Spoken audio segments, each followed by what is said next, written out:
Correct timing ನಿದ್ದೆ ಬರ್ತಿಲ್ಲ. ಡೀಪಾಗಿ ನಿದ್ದೆ ಮಾಡೋ ಟೈಮಲ್ಲಿ ಸಡನ್ನಾಗಿ ಎಚ್ಚರ ಆಗೋದು, ಕಣ್ಣುರಿಯೋದು, ಬೆಳಗ್ಗೆ ಎದ್ದಾಗ ದಣಿವಾಗೋದು. ಇದು ರಾಜಧಾನಿ ಜನರ ಬಿಗ್ಗೆಸ್ಟ್ ಪ್ರಾಬ್ಲಮ್ ಆಗಿಬಿಟ್ಟಿದೆ. ಒಂದು ಕಾಲದಲ್ಲಿ ತಂಪಿನ ಊರಾಗಿದ್ದ ಬೆಂಗಳೂರು ಈಗ ಎಲ್ಲರ ನಿದ್ದೆಗೆಡಿಸ್ಬಿಟ್ಟಿದೆ. ಅಷ್ಟಕ್ಕೂ ಈ ಎಲ್ಲ ಪ್ರಾಬ್ಲಮ್ಸ್ಗೆ ರೀಸನ್ ಏನು ಗೊತ್ತಾ? ಹೇಳ್ತೀನಿ ಇವತ್ತಿನ ಸ್ಪೆಷಲ್ ಸ್ಟೋರಿಯಲ್ಲಿ. ನೀವು ನೋಡ್ತಾ ಇದ್ದೀರಾ ನ್ಯೂಸ್ ಫಸ್ಟ್. ನಾನು ಅಮರ್ನಾಥ್ ಶಾಸ್ತ್ರಿ. ನಿದ್ದೆ ಅಂದರೆ ಯಾರಿಗೆ ತಾನೇ ಇಷ್ಟ ಇಲ್ಲ ಹೇಳಿ? ನಂಗೆ ನಿದ್ದೆ ಆಗಲ್ಲ ಕಣಪ್ಪ ಅಂತ ಯಾರಾದರೂ ಹೇಳೋದು ನೋಡಿದ್ದೀರಾ? ಚಾನ್ಸೇ ಇಲ್ಲ. ಯಾಕಂದರೆ ನಿದ್ದೆ ಅನ್ನೋದು ಪ್ರತಿಯೊಬ್ಬ ಮನುಷ್ಯನ ಜೀವನದ ಒಂದು ಅವಿಭಾಜ್ಯ ಅಂಗ. ನಾವು ನಮ್ಮ ಬಾಡಿಗೆ ಎಷ್ಟು ಕೆಲಸ ಕೊಡ್ತೀವೋ ಅಷ್ಟೇ ರೆಸ್ಟ್ ಕೂಡ ಕೊಡಬೇಕು. ಪ್ರತಿಯೊಬ್ಬ ಮನುಷ್ಯ ದಿನಕ್ಕೆ ಮಿನಿಮಮ್ ಆಗಿ 6ರಿಂದ 7 ತಾಸು ನಿದ್ದೆ ಮಾಡಲೇಬೇಕು ಅಂತ ಡಾಕ್ಟರ್ಸ್ ಕೂಡ ಹೇಳ್ತಾರೆ. ಹಾಗಿದ್ದಾಗ ಮಾತ್ರ ನಮ್ಮ ಹೆಲ್ತ್ ಕಂಡೀಷನ್ಸ್ ತುಂಬ ಚೆನ್ನಾಗಿರುತ್ತೆ. ಆದರೆ ಬೆಂಗಳೂರು ಜನರಿಗೆ ಮಾತ್ರ ಈ ನಿದ್ದೆ ಮಾಡೋದೇ ದೊಡ್ಡ ಸಮಸ್ಯೆ ಆಗಿಬಿಟ್ಟಿದೆ. ಡೈಲಿ ಬೆಂಗಳೂರ ಜನರ ಸ್ಲೀಪಿಂಗ್ ಕ್ವಾಲಿಟಿ ಡೌನ್ ಆಗ್ತಾ ಇದೆ. ಹಾಗಿದ್ರೆ ಇದಕ್ಕೆ ರೀಸನ್ ಏನು ಗೊತ್ತಾ? Climate changes.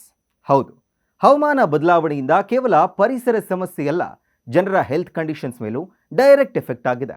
ವಿಶ್ವದ 1338 ಪ್ರಮುಖ ನಗರಗಳಲ್ಲಿ ಕ್ಲೈಮೇಟ್ ಸೆಂಟರ್ ನಡೆಸಿದ ಅಧ್ಯಯನದಲ್ಲಿ ದಕ್ಷಿಣ ಭಾರತದ ನಗರಗಳಲ್ಲಿ ನಿದ್ರಾಭಂಗ ಸಮಸ್ಯೆ ಹೆಚ್ಚಾಗ್ತಾ ಇರೋದು ಕಂಡುಬಂದಿದೆ. ಹವಾಮಾನ ಬದಲಾವಣೆ ತಂದಿಟ್ಟಿರೋ ಅವಾಂತರಗಳ ಬಗ್ಗೆ ಅಂತಾರಾಷ್ಟ್ರೀಯ ಕ್ಲೈಮೇಟ್ ಸೆಂಟರ್ ಸಂಸ್ಥೆ ಅಧ್ಯಯನ ನಡೆಸಿ ನೀಡಿದ ರಿಪೋರ್ಟ್ ಪ್ರಕಾರ ಜಾಗತಿಕ ತಾಪಮಾನ ಏರಿಕೆಯಿಂದ ದಕ್ಷಿಣ ಭಾರತದ ಜನರೇ ಅತಿ ಹೆಚ್ಚು ನಿದ್ರಾಭಂಗಕ್ಕೆ ಒಳಗಾಗ್ತಿದಾರಂತೆ.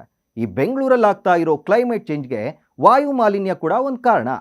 ಎಸ್, ಸದ್ಯ ಬೆಂಗಳೂರಲ್ಲಿ ರಿಜಿಸ್ಟರ್ ಆಗಿರೋ ವೆಹಿಕಲ್ಗಳ ಸಂಖ್ಯೆ 1.5 ಕೋಟಿ ದಾಟಿದೆ. ಅದರಲ್ಲಿ ಬರೀ 2 ವೀಲರ್ಗಳ ಸಂಖ್ಯೆ 1 ಕೋಟಿಯ ಆಸುಪಾಸಿದೆ. ಇನ್ನು 25 ಲಕ್ಷಕ್ಕೂ ಅಧಿಕ 4 ವೀಲರ್ಗಳ ಸಂಖ್ಯೆ ಇದೆ. ಇದರ ಮಧ್ಯೆ ಬಸ್, ಟ್ರಕ್ಗಳ ಓಡಾಟ ಬೇರೆ. ಇನ್ನು ರಾಜ್ಯದ ಹಲವು ಜಿಲ್ಲೆ ಸೇರಿ ನಾನಾ ರಾಜ್ಯಗಳಿಂದ ನಿತ್ಯ ಬೆಂಗಳೂರಿಗೆ ಎಷ್ಟೆಲ್ಲ ವೆಹಿಕಲ್ಸ್ಗಳು ಬರ್ತವೆ ಅಲ್ವಾ?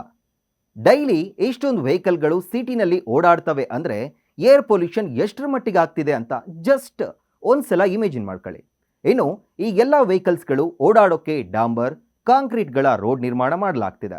ಹೆಚ್ಚಾಗಿ ಗಿಡಮರಗಳನ್ನು ಕಡಿತಾ ಇರೋದು, ನಗರದಲ್ಲಿ ನಿತ್ಯ ಹಸಿರು ಪ್ರದೇಶಗಳ ಕುಸಿತ ಆಗ್ತಾ ಇರೋದು ಬೆಂಗಳೂರಿನ ತಾಪಮಾನ ಏರಿಕೆಗೆ ಕಾರಣವಾಗ್ತಿದೆ. ಇವೆಲ್ಲ ಅವಾಂತರಗಳಿಂದಾನೇ ಇವತ್ತು ಬೆಂಗಳೂರಿನ ವಾತಾವರಣ ಕಂಪ್ಲೀಟ್ ಆಗಿ ಹಾಳಾಗ್ಬಿಟ್ಟಿದೆ. ಈ ಹವಾಮಾನ ಬದಲಾವಣೆ ಬರೀ ಪರಿಸರದ ಮೇಲೆ ಅಷ್ಟೇ ಎಫೆಕ್ಟ್ ಆಗದೆ ಇದೀಗ ಮನುಷ್ಯನ ನಿದ್ರೆಗೆ ಭಂಗ ತಂದಿದೆ. ಡೈಲಿ ಜನ ಸರಿಯಾದ ಟೈಮಿಗೆ ನಿದ್ದೆ ಮಾಡೋಕ್ಕಾಗ್ತಿಲ್ಲ. ನಿದ್ರೆ ಮಧ್ಯೆ ಸಡನ್ ಆಗಿ ಎಚ್ಚರ ಆಗ್ಬಿಡುತ್ತೆ. ಆಳವಾದ ನಿದ್ರೆ ಮಾಡೋಕೆ ಆಗ್ತಿಲ್ಲ. ಬೆಳಗ್ಗೆ ನಿದ್ದೆಯಿಂದ ಎದ್ದಾಗ ದಣಿವಾಗುತ್ತೆ, ಕಣ್ಣುರಿಯಂತಹ ಲಕ್ಷಣಗಳು ಕಾಣಿಸ್ಕೊಳ್ತಾ ಇದೆ. ಎಷ್ಟೆಲ್ಲ ಪ್ರಾಬ್ಲಮ್ಸ್ ಆದರೆ 100% ಹೆಲ್ತ್ ಕಂಡೀಷನ್ಸ್ ತುಂಬ ಹಾಳಾಗುತ್ತೆ. 1970ರಿಂದ 1975ರ ಅವಧಿಯಲ್ಲಿ ವರ್ಷಕ್ಕೆ 59 ಗಂಟೆ ನಿದ್ರೆಯ ನಷ್ಟ ಆಗ್ತಿತ್ತು.